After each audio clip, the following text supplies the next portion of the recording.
So ಸಾಕಷ್ಟು ಜನ ಇಲ್ಲಿ ಬರೋರು ಪುಸ್ತಕಗಳನ್ನ ಗಿಫ್ಟ್ ಆಗಿ ಕಳಿಸ್ತಾರೆ. ಕುರಿ ತಲೆ ಇದೆಯಲ್ಲ ಅದರೊಳಗೆ ಬುದ್ಧ ಆದ್ರೆ ಹೆಂಗೆ ಅಂತ ಅವನು ಮೆಟಲ್ ನಲ್ಲಿ ಮಾಡಿದ್ದಾರೆ. ಪ್ರಕಾಶ್ ರೈ ಅವರು ಇದಕ್ಕೆ ಟೈಮ್ ಹೇಗೆ ಕೊಡ್ತಾರೆ? Busiest man on this earth is the one who has little more time. Prakash Rai ಅವರು ಯಾವಾಗಲೂ ಟೀಕೆ ಟಿಪ್ಪಣಿಗಳಿಗೆ ಸುಮ್ಮನೆ ವಿನಾಕಾರಣ.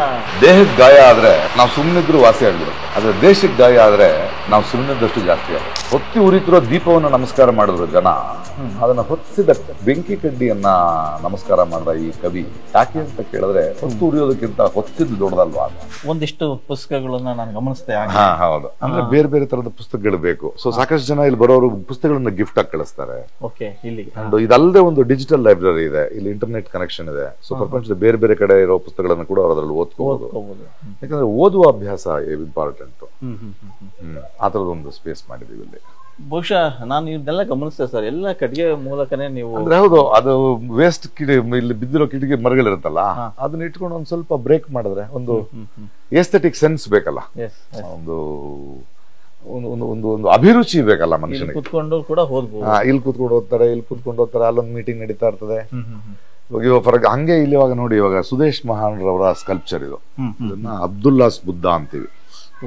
ನಾನು ಸಣ್ಣ ವಯಸ್ಸಿನಲ್ಲಿ ಮಟನ್ ತರಕ್ ಹೋದಾಗ ಅವನು ಅಬ್ದುಲ್ಲಾ ಅನ್ನೋನು, ಅವನು ಬುದ್ಧನ ಪ್ರಿಯ ಆಗಿದ್ದ, ಬುದ್ಧನ ಫೋಟೋ ಇತ್ತು ಮಟನ್ ಅಂಗಡಿಲಿ. ಸೊ ಇವನು ಒಂದು ಬ್ಯೂಟಿಫುಲ್ ಪೊಯಮ್ ಬರ್ದಿದ್ದ ನಮ್ಮ ಸುದೇಶ್ ಮಹಾನ್. ಅದಕ್ಕೆ ಒಂದು ಆ ಮಟನ್ ಅಂಗಡಿಲಿ ಕೂತಿರೋ ಒಂದು ಕುರಿ ತಲೆ ಇದೆಯಲ್ಲ ಅದರೊಳಗೆ ಬುದ್ಧ ಆದ್ರೆ ಹೆಂಗೆ ಅಂತ ಅವನು ಮೆಟಲ್ ನಲ್ಲಿ ಮಾಡಿದ್ದಾರೆ. ನಮ್ಮ ಕಾರಂತರು ಇದನ್ನು ಕೂಡ ಅವರೇ ಮಾಡೋದು, ಕೈ ಹಿಂಗ್ ಕೂತಿರೋರು ಅವರು. ಆ ತರದ್ದು ಸ್ಪೇಸ್ ಒಳಗಡೆ ಬಂದ ತಕ್ಷಣ ಆ ಫೀಲೇ ಬೇರೆ ಸರ್. ಆಮೇಲೆ ಈ ಪಿಕ್ಚರ್ಸ್ ನೆಲ್ಲ ಗಮನಿಸ್ತೇವೆ ಸರ್, ಇಲ್ಲಿ ಬಂದಿರತಕ್ಕಂತ ಅಂದ್ರೆ ಈಗ ಮಂಗಳೂರು ಮತ್ತು ಚಿಕ್ಕಮಗಳೂರಿನಲ್ಲಿ ಫೆಸ್ಟಿವಲ್ ಮಾಡಿದ್ವಲ್ಲ, ಆ ಫೆಸ್ಟಿವಲ್ ನಲ್ಲಿ ರಂಗಭೂಮಿಗೆ ಚಿತ್ರಕಲೆನೂ ಇಂಪಾರ್ಟೆಂಟ್ ಅಲ್ಲ. ಸೊ ಅಲ್ಲಿಯ ಲೋಕಲ್ ಚಿತ್ರಕಲಾವಿದರು ಬಂದು ನಿರ್ದಿಗಂತದ ಫೆಸ್ಟಿವಲ್ ಅಲ್ಲಿ ಅಲ್ಲಿಯೇ ಆನ್ ಸ್ಪಾಟ್ ಬ್ಯೂಟಿಫುಲ್ ನಿರ್ದಿಗಂತ ಮೂಡ್ಸ್ ನ ಪೇಂಟಿಂಗ್ಸ್ ಮಾಡ್ತಾ ಹೋದ್ರು. ಅದನ್ನ ನಮಗ್ ಕೊಟ್ರು, ಅದ್ರ ನೆನಪಿಗೆ ನಾವ್ ಇಟ್ಕೊಂಡಿದೀವಿ. ಅದ್ಭುತ ಸರ್. ಅಂದ್ರೆ ಒಟ್ಟು ಒಳಗ್ ಬಂದ ತಕ್ಷಣ ನಿಮಗೆ ಬೇರೆನೇ ಪ್ರಪಂಚ ಕಾಣುತ್ತೆ. ಅಂದ್ರೆ ಕಲರ್ಫುಲ್ ಜಗತ್ತಲ್ಲಿ ಮಿಂದೆದ್ದವರು ಇಲ್ಲಿ ಬಂದ ತಕ್ಷಣ ಬೇರೆ ಇನ್ನೊಂದು ಲೋಕ ಸೃಷ್ಟಿ ಆಗ್ತದೆ. ಮನುಷ್ಯ ಹಲವು ಲೋಕಗಳಲ್ಲಿ ಸಂಚಾರ ಮಾಡ್ಬೇಕಲ್ವಾ. ನಿಜ ಸರ್. ಅದ್ರಲ್ಲೂ ಯಾರೋ ಕೇಳ್ತಿದ್ರು, ಏನ್ ಸರ್ ನೀವು ಶೂಟಿಂಗ್ ಕಮ್ಮಿ ಮಾಡ್ಬಿಟ್ಟಿದ್ದೀರಾ, ಕೆಲಸ ಮಾಡಿ ಫ್ರೀ ಇದೀರಾ ಅಂತ. ನಾನು 24 ಗಂಟೆ ಕೆಲಸ ಮಾಡ್ತಿದ್ದೀನಿ, ನಿಮ್ಗೆ ಏನ್ ಹೇಳಿ. ಕೆಲಸ ನಡೀತಾ ಸಿನಿಮಾ ಶೂಟಿಂಗ್ ಮಾಡೋದು ಕೆಲಸನೇ, ವ್ಯವಸಾಯ ಮಾಡೋದು ಕೆಲಸನೇ, ರಂಗಭೂಮಿಯ ಕೆಲಸ ಮಾಡೋದು ಕೆಲಸನೇ, ಎಲ್ಲವೂ ಕೆಲಸನೇ ತಾನೆ. ಇಲ್ಲಿ ಕಬ್ಬು ಬೆಳಿತಿರ್ತಾರೆ, ನಮ್ಮಲ್ಲಿ ಒಂದು ಕಬ್ಬಿನ ಮಿಷಿನ್ ಇದೆ, ನಾವೇ ಕಬ್ಬಿನ ಹಾಲು ಮಾಡ್ಕೊಂಡು ಕುಡಿತೀವಿ. ನಮ್ಮ ಮಕ್ಕಳು ನಮ್ಮ ವಿಳೆದಲ್ಲೇ ನಾವೇ ಬೆಳೆಸ್ಕೊಳ್ತೀವಿ. ಒಂದು ಪುಟ್ಟ ಹಳ್ಳಿನೇ ವಾತಾವರಣನೇ ಸೃಷ್ಟಿ ಮಾಡ್ಬೇಕು. Yes sir. ಆಮೇಲೆ ಹೀಗೆ ಮುಂದೆ ಹೋದ್ರೆ ಇಲ್ಲೊಂದು ಮನೆ ಏನೋ ಬಗ್ಗೆ ಮಾತಾಡ್ತಾರೆ. ಅಲ್ಲಿ ಕೆಲಸ ಮಾಡ್ತಿದ್ಲು ಅವಳು, ಬಹಳ ಅದ್ಭುತವಾದ ಹೆಣ್ಮಗಳು, ಊರಿನವ್ರು, ಬಡವರು. ಆಕೆ ಮಗನಿಗೆ ಮದುವೆ ಆಗಿಲ್ಲ ಅಂದ್ಲು. ಯಾಕೆ ಅಂದೆ, ಮನೆ ಸೋರ್ತಾ ಇದೆ ಅಣ್ಣ ಅಂದ್ಲು. ಹೋಗಿ ನೋಡಿದ್ವಿ, ಮನೆ ಕಟ್ಕೊಡ್ತೀನಿ ಬಿಡ ಮಗಳೇ ಅಂತ ಹೇಳಿ ಒಂದು ಮನೆ ಕಟ್ಕೊಟ್ವಿ ಅಷ್ಟೇ. ಯಾವ ಸರ್ಕಾರಕ್ಕೂ ಅರ್ಜಿ ಹಾಕೋ ಅವಶ್ಯಕತೆ ಇರಲಿಲ್ಲ. ಅಂದ್ರೆ ಎಲ್ಲವೂ ಸರ್ಕಾರನೇ ಮಾಡ್ಬೇಕು ಅಂತ ಇಲ್ವಲ್ಲ ಗೆಳೆಯ, ಉಳ್ಳವರು ಮಾಡ್ಬೇಕಲ್ಲ. ನಾವು ಎಲ್ಲಾನು ಸರ್ಕಾರನೇ ಮಾಡ್ತಾ ಕೂತ್ಕೊಳ್ಳೋದಲ್ವಾ. ಇವತ್ತು ದೇಶದಲ್ಲಿ ಕೆರೆ ಕೊಳಗಳನ್ನ ಸರ್ಕಾರ ಅಲ್ಲ ಕಟ್ಟಿದ್ದು, ಸೂಳೆ ಕೆರೆ ಅಂತಾರೆ, ಇನ್ನೊಂದ್ ಕೆರೆ ಅಂತಾರೆ, ಜನರೇ ಕಟ್ಟೋದು. ಎಲ್ಲವನ್ನೂ ಸರ್ಕಾರ ಮಾಡ್ಬೇಕು ಅಂತ ಯಾಕೆ? ನಮ್ಮ ಹತ್ರ ಇದೆಯಲ್ಲ, ಇದೆ ಅಂದ್ರೆ ನಾವೇನು ದಾನ ಧರ್ಮ ಅಲ್ಲ, ನಮಗೆ ಬೇಕಾದ ಹೆಚ್ಚಿದೆ, ಅದನ್ನ ಹಿಂಗ್ ಖರ್ಚು ಮಾಡೋದು ಒಳ್ಳೆ ತಾನೆ ಸರ್. ಇದು ಹಾಲ್ ಅಲ್ಲ ಸರ್, ಇದು ರಂಗ ತರಬೇತಿ. ಇದೊಂದು ಸರ್ಕ್ಯುಲರ್ ಥಿಯೇಟರ್ ಮಾಡಿದೀವಿ, ಬ್ಯೂಟಿಫುಲ್ ಒಂದು ಸ್ಟೇಜ್ ಇದೆ. ಇಲ್ಲಿ ಸಿನಿಮಾ ಪ್ರೊಜೆಕ್ಷನ್ಸ್, ರಾತ್ರಿ ಹೊತ್ತು ಮಕ್ಕಳು ಪ್ರಪಂಚದ ಶ್ರೇಷ್ಠ ಸಿನಿಮಾಗಳನ್ನ ನೋಡ್ಲಿಕ್ಕೆ ಅವರ ಸ್ಟಡಿ ಸ್ಪೇಸ್ ನಲ್ಲಿ 4 ಕಡೆ ರೂಮ್ಗಳಿದೆ, 5 ಜನ ಉಳ್ಕೋಬಹುದು. ಅಟ್ಯಾಚ್ ಟಾಯ್ಲೆಟ್ಸ್ಗಳಿವೆ. ಅಲ್ಲ, ಇಲ್ಲಿ ಒಂದು 30 ಜನ ಉಳ್ಕೊಳ್ಳೋದಕ್ಕೆ ರೂಮ್ಗಳಿವೆ. ಅಲ್ಲೆಲ್ಲ ನೋಡಿದೆ ಸರ್. ಇಲ್ಲಿ ಇದು ತುಂಬಾ ರೇರ್ ಆಗಿ ಪರ್ಫಾರ್ಮ್ ಮಾಡ್ತೀವಿ, ಇಲ್ದಿದ್ರೆ ನಮ್ಮ ಪ್ರಾಕ್ಟೀಸ್ ಗಳಿಗೆ ಬೇಕು. ನಾನು ಈ ತರದ ಸಾಣೆಹಳ್ಳಿಲಿ ಕೂಡ ನೋಡಿದಾಗ ಗಮನಿಸಿದೀನಿ ಸರ್. ಇದೆಲ್ಲ ಅಂದ್ರೆ ಮಧ್ಯ ಇದು ಮಾಡೋ ರಿಹರ್ಸಲ್ ಹಿಂಗು ಕೆಲವು ಪ್ಲೇಗಳಾಗುತ್ತೆ, ಹಿಂಗ್ ಕೆಲವು ನಾಟಕ ಆಗುತ್ತೆ, ಹಿಂಗ್ ಕೆಲವು ನಾಟಕಗಳಾಗುತ್ತೆ. ಹಿಂಗೆ ಎಲ್ಲೆಲ್ಲಗಾರು ಏನಾದ್ರು ಥಿಯೇಟರ್ ಏನಾದ್ರು ನಡೀತಾ ಹೋಗ್ತಾ ಇರುತ್ತೆ. We need to have a space like this. ಹಂಗಂದ್ರೆ ಈ ವೇದಿಕೆಯಲ್ಲಿ ಸಾಕಷ್ಟು ಪ್ರಯೋಗ ಆಗಿದೆ ಅಂದ್ರೆ ತುಂಬಾ ಆಗಿದೆ. ಇಲ್ಲಿ ನಮ್ದೇ ಆದ ಲೈಟಿಂಗ್ ಗಳಿವೆ, ನಮ್ದೇ ಆದ ಸ್ಪೀಕರ್ ಗಳಿವೆ, ನಮ್ದೇ ಆದ ವೆಹಿಕಲ್ ಗಳಿವೆ. ನಾವೆಲ್ಲ ಸ್ವಲ್ಪ ಫುಲ್ ಸೆಲ್ಫ್ ಡಿಪೆಂಡೆಂಟ್ ಆಗಿದೀವಿ. ಇನ್ನು ಸ್ವಲ್ಪ ದಿನಗಳಲ್ಲಿ ನಮ್ದೊಂದು ಮ್ಯೂಸಿಕ್ ಸ್ಟುಡಿಯೋ ಸ್ಟಾರ್ಟ್ ಆಗುತ್ತೆ, ರಂಗಗೀತೆಗಳು ಮಾಡ್ತಾ ಹೋಗ್ತೀವಿ. ಒಟ್ಟಾರೆ ಶ್ರೀಪಾದ್ ಭಟ್ರು, ಶಶಿಧರ್ ಅಡಪ ಬಂದಿದ್ದಾರೆ ನೋಡಿ, ಗೆಳೆಯರು ಎಲ್ಲ ಮಾತಾಡೋಣ. ಸರ್ ಈ ಪ್ರಯತ್ನಕ್ಕೆ ಎಷ್ಟು ದಿನಗಳನ್ನ ನೀವು ಸವಿಸಿದಿರಿ ಅಂತ, ವರ್ಷಗಳು ಸವಿಸಿದಿರಿ ಅಂತ? ಯಾಕಂದ್ರೆ ಆ ಚಿಗುರು ಇದ್ದೇ ಇರುತ್ತೆ, ಒಳಗಡೆ ಬೆಳಿತಾನೆ ಇರುತ್ತೆ. ತುಂಬಾ ವರ್ಷಗಳಿಂದ ತಲೆ ಒಳಗಿತ್ತು. ಹಾ, ಒಂದು 2 ವರ್ಷದ ಹಿಂದೆ ಕಟ್ಟಕ್ ಶುರು ಮಾಡಿದೆ. ಸರ್ 1 ವರ್ಷಕ್ಕೆ ಮುಂಚೆ ಶುರುನೇ ಮಾಡಿಬಿಟ್ವಿ. Very good. ಅದು ಹಿಂಗ್ ನಡೀತಾ ಹೋಗ್ತಾ ಇದೆ. ಕೊರೋನಾ ಟೈಮಲ್ಲಿ ಸೃಷ್ಟಿ ಆಗಿದ್ದಂತದ ಹೌದು. ನೀವು ಕೊರೋನಾನಲ್ಲಿ ಸುಮ್ಮನೆ ಕೂತ್ಕೊಂಡು ಏನ್ ಮಾಡೋದಂತ ಗೊತ್ತಿಲ್ಲದೆ ಒಂದು ಟೆಂಟ್ ತಗೊಂಡು ನನ್ನ ಹೆಂಡತಿ ನಾನು ಸ್ವಲ್ಪ ಮೈಸೂರಿಗೆ ಹೋಗ್ತೀನಿ ಕಣೋ. ಸರ್ ನಾವು ಆ ಮನೆನ ಗಮನಿಸ್ದೆ ಬಂದ ತಕ್ಷಣ. ನಾನು ರಾಜಸ್ಥಾನಕ್ಕೆ ಹೋದಾಗ ಆ ರೀತಿಯ ಇದು ನೋಡ್ತೇವೆ. ನೀವೆಲ್ಲ ವೇಸ್ಟೇಜ್ ಯಾವ್ದು ವೇಸ್ಟ್ ಅಲ್ಲ. ಇವಾಗ ಈ ಕಲ್ಲಿನ ಬೆಂಚ್ಗಳು ಕೂಡ ಅಲ್ಲಿ ಕಲ್ಲು ಹೊಡಿತಿರ್ತಾರೆ, ಅವ್ರೇನೋ ಸ್ಲಾಬ್ಸ್ ಮಾಡ್ತಿರ್ತಾರೆ. ಓಕೆ, ಈ ಬೆಂಚ್ ತರ ಹೊಡೆದ್ಬಿಟ್ಟು ನಾವು ಪಾಯಕ್ ಹಾಕ್ತಿವಿ ಸರ್, ಹಂಗೆ ಕೊಡಪ್ಪ ನಮ್ಗೆ ಬೆಂಚ್ಗಳಾಗತ್ತೆ. ಎಷ್ಟು ಅದ್ಭುತವಾಗಿ ಅಂದ್ರೆ ಮರ ಗಿಡಗಳನ್ನ ಯಾಕೆ ಕಟ್ ಮಾಡ್ಬೇಕು, ಒಂದು ಕಿಟಕಿ ಬೇಕು ಅಂದ್ರೆ ಆಲ್ರೆಡಿ ಇರೋದನ್ನ ರೀಸೈಕಲ್ ಮಾಡೋದು ಒಳ್ಳೇದಲ್ವಾ? ನಿಜ ಸರ್. ಸೊ ಆಲ್ರೆಡಿ ಇರೋ ಹಳೆ ಮರಗಳನ್ನ ತಗೊಂಡ್ ಬಂದ್ರೆ ನೋಡಿ ಎಷ್ಟು ಚೆನ್ನಾಗಿ ಕಾಣುತ್ತದ. ಅದು ಯಾರ್ದೋ ಕಿಟಕಿ ಆಗಿತ್ತು, ಅದಕ್ಕೊಂದು ಕತೆ ಇರುತ್ತೆ. ಹೌದು, ಕತೆಗಳೆಲ್ಲ ಇಂಪಾರ್ಟೆಂಟ್. ನೀವು ಮಕ್ಕಳಿಗೆ ರಂಗ ಚಟುವಟಿಕೆ ಜೊತೆ ಒಂದಿಷ್ಟು ಜಾಗೃತಿ ಮೂಡಿಸುವಂತ ಕಾರ್ಯಕ್ರಮ ಮಾಡ್ತಾ ಇದ್ದೀರಿ ಆಗ್ಲೇ ಹೇಳ್ತಾ ಇದ್ರಿ. ಅದ್ರೊಳಗಡೆ ಇದೆ ಒಂದು ಕೊಕ್ಕರೆ ಮತ್ತೊಂದು ಆಮೆ ಕತೆ ಹೇಳಿದ್ರಿ ನೋಡಿ. ಆ ಕತೆ ಫಾರ್ ಎಕ್ಸಾಂಪಲ್ ನಾವ್ ಹೆಂಗ್ ನೋಡ್ತೀವಿ ಮಕ್ಕಳ ಸಾಹಿತ್ಯವನ್ನ, ಒಂದು ನಮ್ಮಲ್ಲಿ ಜನಪದದಲ್ಲಿ ಒಂದು ಕತೆ ಇದೆಯಪ್ಪ. ಒಂದು 2 ಕೊಕ್ಕರೆಗಳು ನೀರ್ ಕಮ್ಮಿ ಆಯ್ತು ಅಂತ ಇನ್ನೊಂದು ಕೆರೆ ಹೊಡ್ಕೊಂಡು ಹೋಗ್ಬೇಕಾರೆ ಒಂದು ವಾಚಾಳಿ ಆನೆ ತುಂಬಾ ನಾನು ಕರ್ಕೊಂಡು ಹೋಗಾಗಲ್ಲ, ಮಾತಾಡ್ತೀಯಾನೆ ಇಲ್ಲ ನಾನು ಮಾತಾಡಲ್ಲ, 2 ಕಡ್ಡಿ ಹಿಡ್ಕೊಂಡು ಅದನ್ನ ಹಿಂಗ್ ಕಚ್ಕೊಂಡು ಹಾರ್ತಾ ಅಭ್ಯಾಸ ಅಲ್ಲ ಮಾತಾಡಿ ಕೆಳಗೆ ಬಿದ್ದು ಸತ್ತೋಯ್ತು. ಕತೆ ಅಲ್ಲಿಗೆ ಮುಗೀತು. ಆದ್ರೆ ಅದನ್ನ ಕತೆ ನಾವ್ ಹೆಂಗ್ ನೋಡ್ತೀವಿ, ಸತ್ತಿದ್ದು ಆಮೆನಾ, ಯಾವ್ದು ಸತ್ತಿದ್ದಾಗಾದ್ರೆ? ಈ ನಾಟಕದಲ್ಲಿ ಏನಾಗುತ್ತೆ, ಮಾಡ್ತಾ ಅರ್ಥ ಬೇರೆ. ಆಮೆ ಎದ್ದು ನಾನು ಸಾಯ್ಲಿಲ್ಲ, ನನ್ನ ಬೆನ್ನುಗಟ್ಟಿ ಇದೆ, ನಾನ್ ಮಾತಾಡಿಂದ ಸಾಯ್ಲಿಲ್ಲ, ನೀವು ಮಾತಾಡದೆ ಇರೋದ್ರಿಂದ ನಿಮ್ ಕೆರೆ ಸತ್ತೋಯ್ತು, ಅದು ನೀರ್ ಸತ್ತೋಯ್ತು. ಹಾಗಾದ್ರೆ ನಾವು ನಮ್ಮ ಕೆರೆಯನ್ನ ನದಿಯನ್ನ ಯಾರಾದ್ರು ಕಲುಷಿತಗೊಳಿಸ್ತಿದ್ರೆ ಪ್ರಶ್ನಿಸ್ಬೇಕು. ಪ್ರಶ್ನಿಸದಿದ್ರೆ ನಮ್ಮ ಕೆರೆಗಳ ಸತ್ತೋಗುತ್ತೆ. ನಿಮ್ಮ ಧ್ವನಿನ ಹಾ ರೈಸ್ ಮಾಡಿ ಅಂದ್ರೆ ಮಕ್ಕಳಲ್ಲಿ ನಮಗೆ ಆತರದ ಒಂದು ಪ್ರಶ್ನಿಸುವ ಮನೋಭಾವನ ಬೆಳೆಸ್ಬೇಕಲ್ವಾ? ಅರ್ಥ ಆಗ್ತಿದೆ. ಕರೆಕ್ಟ್. ಈಗ ಗೊತ್ತಿರೋರೇ ದೊಡ್ಡವರೇ ಧ್ವನಿ ಎತ್ತಲ್ಲ, ಇನ್ನು ಮಕ್ಕಳಿಗೂ ಅದೇ ಕಾನ್ಸೆಪ್ಟ್ ಹೇಳ್ಕೊಟ್ರೆ ಕಷ್ಟ. ಮತ್ತೆ ಇದು ನನ್ನ ಪೊಲಿಟಿಕಲ್ ಐಡಿಯಾಲಜಿ ಅಲ್ಲ ನಿರ್ದಿಗಂತ. ಬೇಸಿಕಲಿ ಮನುಷ್ಯ ಪ್ರಶ್ನಿಸ್ಬೇಕು, ವೈಜ್ಞಾನಿಕವಾದ ಒಂದು ಸೈಂಟಿಫಿಕ್ ಟೆಂಪರ್ ಅನ್ನ ಬೆಳೆಸ್ಕೊಳ್ಬೇಕು ಅಲ್ವಾ? ಇದು ನಮ್ಮ ರೆಸ್ಟೋರೆಂಟ್, ಇದು ನಮ್ಮ ಅಡಿಗೆ ನಾವು ಮಾಡ್ಕೊಳ್ತೀವಿ, ನಮ್ಮ ತಟ್ಟೆಗಳು ನಾವೇ ತೊಳ್ಕೊಬೇಕು. ಇನ್ನೊಂದು ಇಲ್ಲಿ ಅಲ್ಲಿ ನೋಡ್ಕೊಂಡ್ ಬಂದೆ, ಸೊಪ್ಪುಗಳೆಲ್ಲ ನೀವೇ ಬೆಳೆಸೋದಕ್ಕೆ ಮಾಡ್ತೀರಿ, ಆ ಸೊಪ್ಪಿಂದಾನೇ ಅಡಿಗೆ ಆಗ್ತದೆ. ಹೌದು, ಅಲ್ಲಿ ಸೊಪ್ಪಿನ ಅಡಿಗೆ ಆಗುತ್ತೆ, ನಮ್ಮ ಇದು ಬರುತ್ತೆ. ಅಲ್ಲಿ ನಾವೇ ಒಂದು ಇದನ್ನು ಇಟ್ಟಿದೀವಿ, ಇದು ನಮ್ಮ ರೆಸ್ಟೋರೆಂಟ್ ಸರ್. ಇದು ನಮ್ಮಲ್ಲಿ ಮಡಿಕೆ ಮಾಡ್ತೀವಿ, ಅಲ್ಲಿ ನಮ್ದೇ ಮಡಿಕೆಗಳನ್ನ ಅಂದ್ರೆ ತಯಾರು ಮಾಡ್ಬಿಟ್ಟು ನಮಗೆ ಬೇಕಾದ ಅಲ್ಲಿ ಅಂದ್ರೆ ಮಡಿಕೆ ಅಂದ್ರೆ ಇದು ಅದು ಒಂದು ಒಳ್ಳೆ ಆಕ್ಟಿವಿಟಿ, ಒಂದು ಫೋಕಸ್ಗೆ, ಒಂದು ಕ್ರಿಯೇಟಿವ್ ಎಲಿಮೆಂಟ್ಗೆ, ಒಂದು ತೊಡಗಿಸ್ಕೊಳ್ಳೋದಕ್ಕೆ. ಇಂಟರ್ನೆಟ್ ನಡೆಸೋದಕ್ಕಿಂತ ಈ ತರದಲ್ಲಿ ಚಂದ ಅಲ್ವಾ? ಸೊ ಮಣ್ಣಿನ ಗುಣ ಏನಂತಾನು ಗೊತ್ತಾಗತ್ತೆ. ಸೊ ಈ ಆರಂಭದಲ್ಲಿ ನೀವು ಇಲ್ಲಿ ಬರುವಾಗ ನಿಮಗೊಂದು ಕಲ್ಪನೆ ಇರ್ತು ಮನಸ್ಸಲ್ಲಿ, ನಾನ್ ಮಾಡಿದ್ರೆ ಇದು ನಾವ್ ಏನ್ ಅಂದ್ರೆ ಶುರು ಮಾಡ್ಕೋಬೇಕು. ಅದು ಆಗ್ತಾ ಆಗ್ತಾ ಆಗ್ತಾ ಆಗ್ತಾ ಇನ್ನಷ್ಟು ಹೊಸ ಕೀಗಳು ಬರ್ತಾ ಬರ್ತಾ ಬರ್ತಾ ಬರ್ತಾ ಇನ್ನೊಂದೇನೋ ಆಗ್ತಾ ಹೋಗುತ್ತೆ. ಇಲ್ಲಿ ಸರ್ ನೈಸ್ ಸರ್ ಮಾಡಿದ್ದಾರೆ. ಇದು ವೀಲು ಈ ತರ ಮಡಿಕೆನಾ ಸರ್? ಏನೇನೋ ಮಾಡ್ಬೋದು. ಅದು ಬರ್ತಾ ಬರ್ತಾ ಬರ್ತಾ ಆಗುತ್ತೆ. ಅದೊಂದು ಇವಾಗ ತುಂಬಾ ಈಸಿಯಾಗಿ ಒಂದು ಮೆಷಿನ್ ಸಿಗುತ್ತೆ ಈಗ. Okay, get involved in it. ಇಲ್ಲಿ ನೀವು ಮಣ್ಣು ತಗೊಂಡ್ಬಿಟ್ಟು ಇಲ್ಲಿದೇನೆ ರೆಡಿ ಮಾಡಿ ಅದನ್ನ, ಅದೊಂದು ಮಣ್ಣಿನ ಜೊತೆ ಒಂದು ಸಂಭಾಷಣೆ ಅಲ್ವಾ, ಪ್ರಕೃತಿ ಜೊತೆ ಸಂಭಾಷಣೆ. ಇಲ್ಲಿ ಬೇರೆ ಬೇರೆ ಹಕ್ಕಿಗಳು ಬರುತ್ತೆ, ಅದರ ಸೈಲೆನ್ಸ್ ಅನ್ನ ಕೇಳೋದು. ಸೊ ಕೃಪಾಕರ್ ಸೇನಾನಿಯವರು ಬಂದಾಗ ಮಕ್ಕಳಿಗೆ ಈ ಮರ ಯಾವುದು, ಈ ಗಿಡ ಯಾವುದು, ಇದರ ಜಾತಿ ಏನು, ಆ ಹಕ್ಕಿ ಯಾಕೆ ಇಲ್ಲಿಗೆ ಬರುತ್ತೆ, ಚಿಟ್ಟೆಗಳೇನ್ ಮಾಡ್ತಿವೆ, ಇಲ್ಲಿ ದುಂಬಿಗಳೇನ್ ಮಾಡ್ತಿವೆ, ಇಲ್ಲಿರೋ ಕ್ರಿಮಿಕೀಟಗಳು, ಅಂದ್ರೆ ನಾವಷ್ಟೇ ಅಲ್ವಲ್ಲ ಈ ಪ್ರಪಂಚದಲ್ಲಿರೋದು. ಕರೆಕ್ಟ್.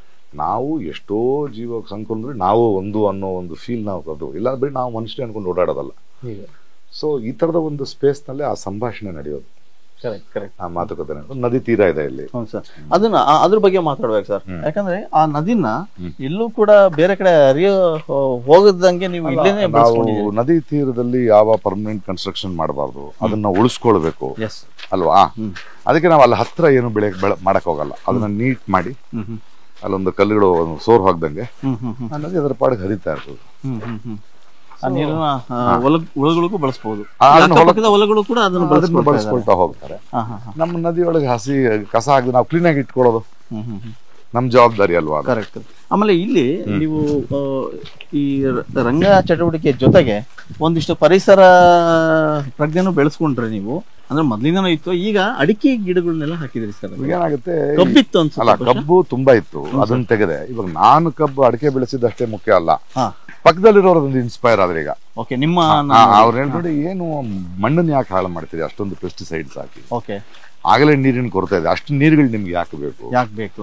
ಒಬ್ಬ ರೈತ ಅಂದ್ಮೇಲೆ ನಿನಗೆ ಬೇರೆ ಬೇರೆ ಚಿಕ್ಕ ಚಿಕ್ಕ ಬೆಳೆಗಳನ್ನು ಬೆಳಿ, ಕಬ್ಬು ಬೆಳಿ, ಬಾಳೆ ಬೆಳಿ, ಹಸಿಮೆಣಸಿನಕಾಯಿ ಬೆಳಿ, ತರಕಾರಿಗಳು ಬೆಳಿ. ಪ್ರತಿ ತಿಂಗಳು ಏನಾದ್ರು ದುಡ್ಡು ಓಡಾಡ್ತಾ ಇರ್ತದೆ ನಿನ್ ಕೈನಲ್ಲಿ. ಸರ್ ಇದೊಂದು ಗಮನಿಸ್ತೆ ಸರ್, ಪ್ರತಿ ಇದ್ರಲ್ಲೂ ಕೂಡ ನೀವು ವೇಸ್ಟೇಜ್ ನ ತಂದು ಅದ್ಭುತವಾಗಿ, ಅದೊಂದು ದ್ವಾರ ಬೇಕಲ್ಲ, ಎಲ್ಲವೂ ಟಕ್ ನನಗೆ ಏನ್ ಕಟ್ಟಿದ್ರು ಸಡನ್ ಆಗಿ ಓಪನ್ ಆಗಬಾರ್ದು, ಎಲ್ಲವೂ ಬೇರೆ ಬೇರೆ ಬಾಗಿಲುಗಳಾಗಿರ್ಬೇಕು. ಅದ್ಲೇ ನಮ್ಗೆ ಇಲ್ಲೊಂದು ಊರಿದೆ ನಮ್ಮ ಶ್ರೀರಂಗಪಟ್ಟಣದಲ್ಲಿ, ಅಲ್ಲಿ ಈ ಹಳೆ ಎಲ್ಲ ಮಾರ್ತಾರೆ. ಓಕೆ, ಸೊ ಆ ಕಡೆ ಹೋದಾಗೆಲ್ಲ ಒಂದ್ ಎತ್ತಾಕೊಂಡ್ ಬರೋದು ನಾನು ಏನಾದ್ರು ಕಟ್ಬೇಕಾರೆ. ಅದು ಒಲೆ ಯೂಸ್ ಮಾಡ್ತಾರೆ, ಅದನ್ನೊಂದಿಷ್ಟು ಏನೋ ಒಂದ್ ನೆನಪಾಗುತ್ತೆ ನೋಡಿ. ಇಲ್ಲಿ ಪ್ರತಿ ಒಂದನ್ನು ಕೂಡ ಇಲ್ಲಿ ಮೆಸೇಜ್ ಜೊತೆಗೆ ಜಾಗೃತಿ ಮೂಡ ಅಂತ ಕೂಡ ಇದೆ ಸರ್. ನಾವು ಎಲ್ರಿಗೂ ಪಾಠ ಮಾಡಬಾರ್ದು, ಬದುಕು ತೋರಿಸ್ಬೇಕು. Yes sir, yes sir. ಅಂದ್ರೆ ಪ್ರಕಾಶ್ ರಾಜ್ ಮನೋಭಾವ ಬೇರೆನೇ ಇದೆ. ಬಹಳಷ್ಟು ಜನಗಳಿಗೆ ಪ್ರಕಾಶ್ ರಾಜ್ ಬರೋ ಸೋಷಿಯಲ್ ಮೀಡಿಯಾದಲ್ಲಿ ಮಾತಾಡ್ತಾರೆ, ಇನ್ನೊಂದೇನೋ ಮಾಡ್ತಾರೆ, ಅದಲ್ಲ, ಇದು ನಿಜವಾದಂತ ಪ್ರಕಾಶ್ ರಾಜ್. ಅದು ನಿಧಾನಕ್ಕೆ ಅರ್ಥ ಆಗುತ್ತಲ್ಲ, ಒಂದೇ ಸಲ ಬನ್ನಿ ಮಳೆ ಬರ್ತಾ ಕೂತ್ಕೊಂಡು ಇಲ್ಲಿ ನಮಗೆ ಸಂಜೆ ಕೂತ್ಕೊಂಡು ಇಲ್ಲಿ ಯೋಗ ಮಾಡ್ತಿರ್ತಾರೆ.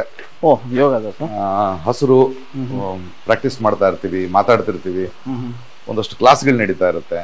ಓಕೆ, ನದಿಯಲ್ಲಿ ನದಿ ಇಂಥ ನೇಚರ್ ಅಲ್ಲಿ ನೀವು ಜಾಗನ ಹುಡುಕಿ ಮಾಡಿದಿರ ಅನ್ನೋದು ಅದೇ ಅದ್ಭುತ ಸರ್. ಸರ್ ಟೋಟಲ್ ವಿಸ್ತೀರ್ಣ ಎಷ್ಟಿದೆ ಸರ್ ಇದು? 5.5 ಎಕರೆ. 5.5 ಎಕರೆ ಇದೆ. ಸೊ ಬಹುತೇಕ ಇದೇ ಚಟುವಟಿಕೆಗೆ ಬಳಸ್ತಾ ಇದ್ದೀರಾ ಅಥವಾ ಬೇರೆ ಏನಿದೆ? ಈಗ ಸದ್ಯಕ್ಕೆ ಇಷ್ಟೇ. ಮುಂದಿನ ಯೋಜನೆಗಳೇನಾದ್ರು? ಸಾಕಲ್ಲ, ಇದು ಇನ್ನೇನು ದುಡಿಬೇಕು ನಮ್ಮ ತೋಟದಲ್ಲಿ. ನಂದೊಬ್ಬಂದೇ ತೋಟ ಅನ್ನೋದಕ್ಕಿಂತ ನಮ್ಮೆಲ್ಲರೂ ತೋಟ. ಅಂದ್ರೆ ಪ್ರಕಾಶ್ ರಾಯ್ ಅವರು ಪ್ರಭಾಷಣರು ಸಾಕಷ್ಟು ಬ್ಯುಸಿ ಇರ್ತಾರೆ, ಇದಕ್ಕೆ ಟೈಮ್ ಹೇಗೆ ಕೊಡ್ತಾರೆ ನೋಡಿ? ಇಂಗ್ಲಿಷ್ ನಲ್ಲಿ ಒಂದು ಮಾತಿದೆ, ಯಾವಾಗಲೂ ನಾನು ಹೇಳ್ತಿರ್ತೀನಿ, busiest man on this earth is the one who has little more time. ತುಂಬಾ ಬ್ಯುಸಿ ಆಗಿರೋ ವ್ಯಕ್ತಿಗೆ ಇನ್ನೊಂದ್ ಸ್ವಲ್ಪ ಟೈಮ್ ಇರುತ್ತೆ, ಸೋಂಬೇರಿಗಳಿಗಿರಲ್ಲ. ಮನುಷ್ಯನ ಸಾಧ್ಯತೆಗಳು ಬಹಳ ಇದೆಯಲ್ಲ ಅಲ್ವಾ? ಎಲ್ಲದರಲ್ಲೂ ಬ್ಯುಸಿ ಆಗಿರ್ಬೇಕು. ಒಬ್ಬ ಗಂಡನಾಗಿ, ಒಬ್ಬ ತಂದೆಯಾಗಿ, ಒಬ್ಬ ಮಗನಾಗಿ, ಒಬ್ಬ ರೈತನಾಗಿ, ಒಬ್ಬ ಪ್ರಜೆಯಾಗಿ, ಒಬ್ಬ ನಟನಾಗಿ, ಎಷ್ಟು ಪಾತ್ರಗಳನ್ನು ನಾವು ಮಾಡ್ತೀವಿ, ಮಾಡ್ಬೇಕಷ್ಟೇ. ಪ್ರಕಾಶ್ ರಾಯ್ ಅವರು ಯಾವಾಗಲೂ ಒಂದಿಷ್ಟು ಏನು ಸೋಷಿಯಲ್ ಮೀಡಿಯಾದಲ್ಲಿ ಮಾತುಗಳಿಗೆ ಸಿಗ್ತಾ ಇರ್ತಾರೆ. ಹೌದು, ಏನೋ ಒಂದು ಪೋಸ್ಟ್ ಮಾಡಿದ್ರು, ಈಗ ಎಲ್ಲಪ್ಪ ನಾನು ಇಷ್ಟು ಮಟ್ಟಕ್ಕೆ ಬೆಳೆದಾಯ್ತು, ಮಾಡಿದ್ದಾಯ್ತು, ನನಗೆ ಯಾಕೆ ಬೇರೆದು ಅನ್ನೋ ಥರದ್ದು ಇರಲ್ಲ ಅನ್ನೋ ಹೊರಗಡೆಯಿಂದ ಮಾತುಗಳು, ಟೀಕೆ ಟಿಪ್ಪಣಿಗಳಿಗೆ ಸುಮ್ಮನೆ ವಿನಾಕಾರಣ ಗುರಿ ಆಗ್ತಾ ಇರ್ತಾರೆ ನೋಡಿ. ದೇಹಕ್ಕೆ ಗಾಯ ಆದ್ರೆ ನಾವು ಸುಮ್ಮನಿದ್ರು ವಾಸಿ ಆಗ್ಬಿಡುತ್ತೆ, ಆದ್ರೆ ದೇಶಕ್ಕೆ ಗಾಯ ಆದ್ರೆ ನಾವು ಸುಮ್ಮನಿದ್ದಷ್ಟು ಜಾಸ್ತಿ ಆಗುತ್ತೆ. ಕರೆಕ್ಟ್ ಸರ್, ಈ ಮಾತು ಇರಲೇಬೇಕು. ನನಗೆ ತೊಂದರೆ ಇಲ್ಲ, ನಾನು ಗೆದ್ದೆ, ಓಕೆ, ಹಸಿವಿಲ್ಲದೆ ಬದುಕ್ಬೋದು ನಾನು, ಸೊತ್ತಿದೆ, ಎಲ್ಲ ಇದೆ. ನನ್ನ ಸಮಾಜಕ್ಕೆ ಕಷ್ಟ ಆಗ್ತಿದ್ದಾಗ ನಾನು ಧ್ವನಿ ಎತ್ತಬೇಕು. ಒಬ್ಬ ನಟನಾಗಿ ನಾನು ಬೆಳೆದೆ, ಇಷ್ಟೊಂದು ಜನ ಯಂಗ್ಸ್ಟರ್ಸ್ ಬೆಳೆಸ್ಬೇಕು ಕುತ್ಕೊಂಡ್ರೆ ಹೆಂಗ್? ನಾನು ಅದು ಜವಾಬ್ದಾರಿ ಕೂಡ. ಯಾಕಂದ್ರೆ ನನ್ನನ್ನು ಬೆಳೆಸಕ್ ಸಾಕಷ್ಟು ಜನ ಬೆಳೆಸಿದ್ರಲ್ಲ. ಒಂದು ಒಳ್ಳೆ ಪದ್ಯ ಇದೆ ತಮಿಳಿನಲ್ಲಿ,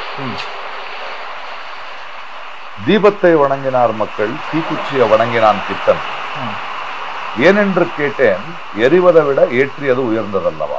ಅಂದ್ರೆ ಹೊತ್ತಿ ಉರಿತಿರೋ ದೀಪವನ್ನು ನಮಸ್ಕಾರ ಮಾಡಿದ್ರು ಜನ, ಅದನ್ನ ಹೊತ್ತಿಸಿದ ಬೆಂಕಿ ಕಡ್ಡಿಯನ್ನ ನಮಸ್ಕಾರ ಮಾಡಿದ ಈ ಕವಿ. ಯಾಕೆ ಅಂತ ಕೇಳಿದ್ರೆ, ಹೊತ್ತು ಉರಿಯೋದಕ್ಕಿಂತ ಹೊತ್ತಿಸಿದ್ದು ದೊಡ್ಡದಲ್ವಾ ಅಂತ. ನಮ್ಮನ್ನು ಎಷ್ಟೋ ಜನ ಹೊತ್ತಿಸಿದಾರೆ. ಕೆ ಬಾಲಚಂದ್ರ ಇರ್ಬೋದು, ತೇಜಸ್ವಿ ಇರ್ಬೋದು, ರಂಗಭೂಮಿ ಇರ್ಬೋದು, ಎಷ್ಟೋ ಜನ. ಅವ್ರಿಗೆ ವಾಪಸ್ ಕೊಡಕ್ಕಾಗತ್ತ? ನಾನು ಅವರು ನನ್ನನ್ನ ಬೆಳೆಸಿದ ಆ ಗುಣವನ್ನ ನಾನು ಇನ್ನೊಬ್ಬರನ್ನ ಬೆಳೆಸ್ಬೇಕು, ಹಂಗಾಗ್ತಾವ. ಹಾಗೆ ಇವತ್ತು ರಾಜಕಾರಣ ಇರ್ಲಿ, ಇನ್ನೊಂದಿರ್ಲಿ, ನನ್ಗೊಂದು ವೇದಿಕೆಯನ್ನ ಕೊಟ್ಟ ಮೇಲೆ ನಾವು ಜನರಿಗೆ ಏನಾದ್ರು ತೊಂದರೆ ಆಗ್ತಿದ್ದಾಗ ನನ್ನ ನಂಬಿಕೆಯನ್ನು ನಾನು ಹೆದರದೆ ಹೇಳಬೇಕು, ಧ್ವನಿಯಾಗಿ.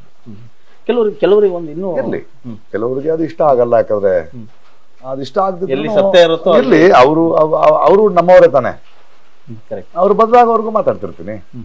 ಅಂದ್ರೆ ಪ್ರಕಾಶ್ ರಾಯ್ ಅವರು ರೈಟು ಲೆಫ್ಟು ಅವೆಲ್ಲೂ ಪಕ್ಕಕ್ಕಿಡೋಣ, ಸರಿ ತಪ್ಪುಗಳ ಬಗ್ಗೆ ಮಾತ್ರ ಮಾತಾಡ್ತಾರೆ. ಮಾತಾಡ್ತೀವಿ. ಹಾ, ಇಲ್ಲ, ಪ್ರತಿಯೊಬ್ಬರಿಗೂ ಅಭಿಪ್ರಾಯ ಇದೆಯಲ್ಲ, ಹಾ. ನಿನ್ಗೆ ಯಾಕೆ ಅದು ಅಂತಾರೆ. ಓಕೆ, ಇವಾಗ ನಿನ್ನೆ ಪಾಪ ಅಪರ್ಣ ಅವರು ತೀರ್ಕೊಂಡ್ರು. ಹೌದು. ಅಪರ್ಣ ಅವರು ತೀರ್ಕೊಂಡ್ರು, ನನ್ನ ಭಾವಪೂರ್ವ ಶ್ರದ್ಧಾಂಜಲಿ. ನಿನ್ನ ಅದಮ್ಯ ಅಪೂರ್ವವಾದ ಕನ್ನಡದ ಪ್ರೀತಿಗೆ ಒಂದು ಜೀವನೋತ್ಸವ ಆಗುತ್ತೆ. ನಿಂಗೇನ್ ಬೇರೆ ಕೆಲಸ ಅಲ್ವಾ? ಓ, ಇದು ಅಂದ್ರೆ ಅದಕ್ಕೂ ನೀನ್ ಯಾರು ಹೇಳಕ್ಕೆ ಕುಂಕುಮ. ಅಂದ್ರೆ ಸರಿ, ಅವ್ರು ಇರ್ತಾರ್ರಿ, ಏನ್ ಮಾಡಕ್ಕಾಗತ್ತೆ. ಹ್ಮ್ ಹ್ಮ್ ಹ್ಮ್ ಅದನ್ನ ಓದ್ದವ್ರು ಇನ್ನೊಬ್ರು ಅನ್ಕೊಳ್ತಾರೆ, ನೋಡು ಅವ್ನ್ ಯಾರು ಅಂತ ಅವ್ರಿಗೆ ಗೊತ್ತಾಯ್ತು, ಜನಕ್ಕೆ ಗೊತ್ತಾಯ್ತು. Correct correct. ಸುಮ್ನೆ ನಾನು ಹಲೋ ಅಂದ್ರೆ ನೀನ್ ಯಾರು ಹಳ ಹೇಳಕ್ಕೆ ಅಂತಾರೆ. ಎಲ್ಲ ಒಂದ್ ಕಡೆ ಒಂದ್ಸಲ ಇಳಿದ್ಮೇಲೆ ಅದಕ್ಕೆಲ್ಲ ರೆಡಿ ಇರ್ಬೇಕು. Correct sir, 100%.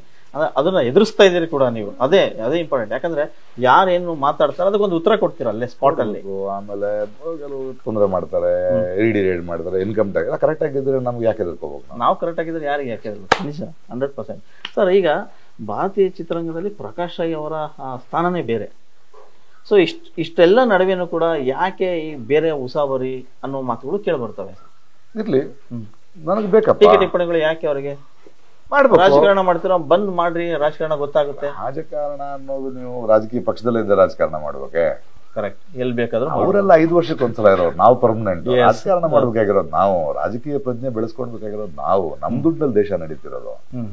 ನಾನ್ ಟ್ಯಾಕ್ಸ್ ಕಟ್ತಿದ್ದೀನಿ, ನಾನ್ ಪ್ರಶ್ನೆ ಕೇಳ್ಬೇಕಾ, ಅವ್ನಿಗೆ ಎದ್ಕೊಂಡ್ ಕೂತ್ಕೋಬೇಕಾ? ನಾವು ಟ್ಯಾಕ್ಸ್ ಕಟ್ತೀವಿ, ನಾವು ಪ್ರಧಾನಮಂತ್ರಿ ಆಗ್ಲಿ, ಮುಖ್ಯಮಂತ್ರಿ ಆಗ್ಲಿ, ಯಾರೇ ಆಗ್ಲಿ, ಅವ್ರ ಗಾರ್ಡ್ ಕಾಸು ಕೊಡ್ತಿರೋ ನಮ್ ದುಡ್ಡು, ಅವ್ರ ಊಟ ನಮ್ದು, ಹೊಟ್ಟೆ ನಮ್ದು, ಅವ್ರ ಸೆಕ್ಯೂರಿಟಿ ನಮ್ದು. ನಮ್ ದುಡ್ಡಲ್ಲಿ ನಡೀತಿದ್ರೆ ಅದನ್ನ ಸರಿಯಾಗಿ ನಡೆಸ್ತಿದ್ರೆ ಪ್ರಶ್ನೆ ಕೇಳಲೇಬೇಕು. ಒಳ್ಳೆ ಕಥೆ ಆಯ್ತಲ್ಲ. ಅವ್ರೇನ್ ರಾಜವಂಶಸ್ತ್ರೆ ಅವ್ರ ಮನೇನ್ ತಗೊಂಡ್ ಬಂದ್ರ? ನಮ್ ದುಡ್ಡ್ರಿ, ಅದು ನಮ್ ದುಡ್ಡು, ನಾವು ದೊಡ್ಡವರು, ಪ್ರಶ್ನೆ ಮಾಡೋ ಹಕ್ಕಿದೆ. ಪ್ರಜಾಪ್ರಭುತ್ವದಲ್ಲಿ ಬಲ ಅನ್ನೋದು ಇಲ್ಲಿಂದ ಹಿಂಗೆ ಮೇಲಿಂದ ಕೆಳಗಲ್ಲ ಅಲ್ವೇ? ಅದನ್ನ ಎರ್ಲಿಕ್ಕೆ ನೀನ್ ಅವನ್ ಯಾರು ಪ್ರಶ್ನೆ ಮಾಡ್ಬೇಕಂದ್ರೆ, ಯಾರಪ್ಪ ಅವನು 5 ವರ್ಷಕ್ಕೊಂದ್ಸಲ ಬರೋನು, ಅವ್ನು ಸರಿಯಾಗಿ ಕೆಲಸ ಮಾಡ್ತಿದ್ರೆ, ಒಂದು ಸೇತುವೆ ಸರಿಯಾಗಿ ಕಡ್ದಿದ್ರೆ, ರಥ ಸರಿಯಾಗಿ ಕಡ್ದಿದ್ರೆ, ನನ್ನ ದುಡ್ಡನ್ನ ಯಾಕೆ ವೇಸ್ಟ್ ಮಾಡ್ತಿದ್ಯಾ ಅಂತ ಕೇಳ್ತೀನಿ ನಾನು, ಅಲ್ವೇ? ನಿನಗೆ ಧರ್ಮ ಗಿರ್ಮ ಯಾಕೆ ಮಾತಾಡ್ತೀಯ ನೀನು? ನಿನಗೆ ಆಡಳಿತ ಮಾಡುವ ಧರ್ಮ ಮಾಡಕ್ಕೆ ಯಾರು ಹೇಳಿದ್ರು? ಅದಕ್ಕೆ ನೀನ್ ಬರಕ್ ಮುಂಚೆ ದೇವಸ್ಥಾನಗಳಿರ್ಲಿಲ್ವೇ ಇಲ್ಲಿ ದೇಶದಲ್ಲಿ? ಜೀರ್ಣೋದ್ಧಾರ ಮಾಡ್ಕೊಂತಿರ್ಲಿಲ್ವೇ? ಅದು ಪರ್ಸನಲ್ ನಮ್ದದ. ನೀನ್ ಅದನ್ನ ಬಿಟ್ಬಿಟ್ಟು ಮಕ್ಕಳಿಗೆ ವಿದ್ಯಾಭ್ಯಾಸದ ಬಗ್ಗೆ ಮಾತಾಡು, ಶಾಲೆಗಳ ಬಗ್ಗೆ ಮಾತಾಡು, ಸವಲತ್ತುಗಳ ಬಗ್ಗೆ ಮಾತಾಡು. ನಾನ್ ಜಾಸ್ತಿ ದುಡಿತೀನಿ, ನಾನ್ ಜಾಸ್ತಿ ಟ್ಯಾಕ್ಸ್ ಕಟ್ತೀನಿ. ಯಾಕೆ ಕಟ್ತೀನಿ ನಾನು? ಅಭಿವೃದ್ಧಿ ದುಡಿದೇ ಇರೋರಿಗೋಸ್ಕರ ನಾನು ಹಂಚ್ಕೋಬೇಕು. ನನ್ನ ದೇಶದಲ್ಲಿ ನನ್ನ ಇನ್ನೊಬ್ಬ ಪ್ರಜೆಗೆ, ಎಲ್ಲೋ ಮಿಜೋರಾಂ ನಲ್ಲಿರೋನು, ಉತ್ತರಾಖಂಡ್ ನಲ್ಲಿರೋನು, ಆ ರಾಜ್ಯ ಸ್ವಲ್ಪ ಹಿಂದುಳಿದಿದೆ, ಅಲ್ಲಿಯ ಜನ ಹಿಂದುಳಿದಿದ್ದಾರೆ, ಅಲ್ಲಿಯ ಮಕ್ಕಳಿಗೆ ಶಾಲೆ ಕಟ್ಟಕ್ಕೆ ನಾನು ಉಳ್ಳವನಾದ್ದರಿಂದ ನಾನು ಟ್ಯಾಕ್ಸ್ ಕಟ್ಬೇಕು. ಆ ದುಡ್ಡು ನೀನ್ ಆ ಕೆಲಸ ಮಾಡದೆ ಬೇರೆ ಕೆಲಸ ಮಾಡಿದ್ರೆ, ಗೊತ್ತಾಯ್ತು, ಮೆರವಣಿಗೆ ಮಾಡ್ಕೊಂಡು ಓಡಾಡಿದ್ರೆ ನೀನು ತಪ್ಪಲ್ಲ. ಅದನ್ನ ಪ್ರಶ್ನೆ ಮಾಡಬಾರ್ದು ಅಂದ್ರೆ ಹೆಂಗದು? ನಿನಗೆ ಯಾಕೆ ಇಲ್ಲದ ಉಸಾಬರಿ ಅಂದ್ರೆ ನನ್ ದುಡ್ಡು ನಂದ ಅಂತ ಮಾತ್ರ ನೀನ್ ಯಾರ ಯಾಕೆ ಹೇಳಕ್ಕೆ? ಮೆರವಣಿಗೆ ಕೂಡ ನಮ್ಮ ದುಡ್ಡೇನೆ ಅಲ್ವಾ? ಅಲ್ವೇ? ಅದನ್ನ ಯೋಚನೆ ಮಾಡ್ಬೇಕು.